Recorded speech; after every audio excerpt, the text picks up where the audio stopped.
Bonjour à tous et bienvenue pour cette nouvelle vidéo Facecam. Aujourd'hui je voulais vous raconter mon histoire avec Noémie, ce qui s'est vraiment passé, la pure vérité. Voilà, je vais pas traficoter l'histoire ou je sais pas quoi, je vais vous raconter la pure vérité.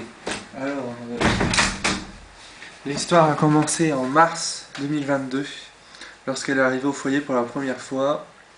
On s'est rencontrés et la première fois que je lui ai parlé, ça a été ah bonjour, tu te souviens de moi et tout. On s'est croisés au restaurant Polygone, moi je me souviens de toi et tout. Puis le soir, je suis dehors en train de discuter avec les éducateurs comme je faisais à l'époque.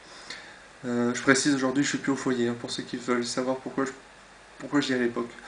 Donc comme je faisais à l'époque, et puis elle vient me voir, elle me dit bon écoute j'ai quelque chose à te demander, je fais vas-y dis-moi. Et puis elle fait est-ce que tu veux sortir avec moi? Voilà, j'ai personne dans ma vie, je suis célibataire, est-ce que tu veux sortir avec moi? Moi j'accepte et tout.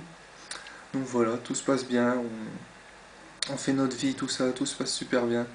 Jusqu'à un jour où je me rends compte qu'elle ne répond plus à mes appels, ni à mes messages, ni sur Messenger. Donc je vais voir parce que son compte Messenger était encore sur mon iPad. Je vais voir et là je vois quoi? Ouais, le père de Guillaume c'est un fils de pute, il a bien fait de mourir, qu'il reste au ciel, c'est très bien. Voilà, c'est un fils de type et tout ça. Donc je vois ça, j'envoie toutes les captures d'écran à mon frère me dit tu la bloques et tu lui parles plus. Et depuis ce temps-là, elle me recontacte régulièrement en me disant ah je suis désolé pour ce que j'ai fait, je veux qu'on se remette ensemble, ça peut marcher nous deux, j'en suis sûr et certain, et tout ça. Plusieurs fois je lui ai dit que non, c'était fini, que je n'avais plus de sentiments pour elle, et tout ça. Alors ensuite il y a eu en octobre 2022, elle est revenue au foyer, et là ça s'est super mal passé. En gros, elle venait tous les soirs à mon studio taper pour voir si j'allais répondre ou pas.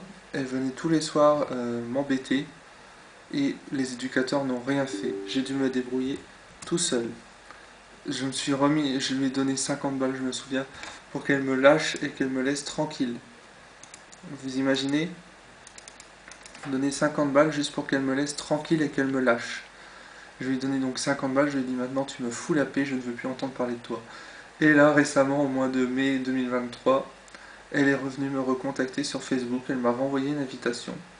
Et elle m'a écrit ouais je t'aime, excuse-moi, je voulais pas qu'on en arrive là tous les deux, je veux vraiment que ça marche et je ferai tout pour retourner avec toi. Je lui ai dit bien sûr que non, je ne veux plus être avec toi, c'est fini. Et depuis elle ne me lâche pas, c'est-à-dire que j'ai des invitations Snapchat, elle m'ajoute tout le temps, elle m'a même débloqué mon numéro de téléphone, elle m'a voilà. Donc voilà la véritable histoire, voilà ce qui s'est vraiment passé avec Noémie.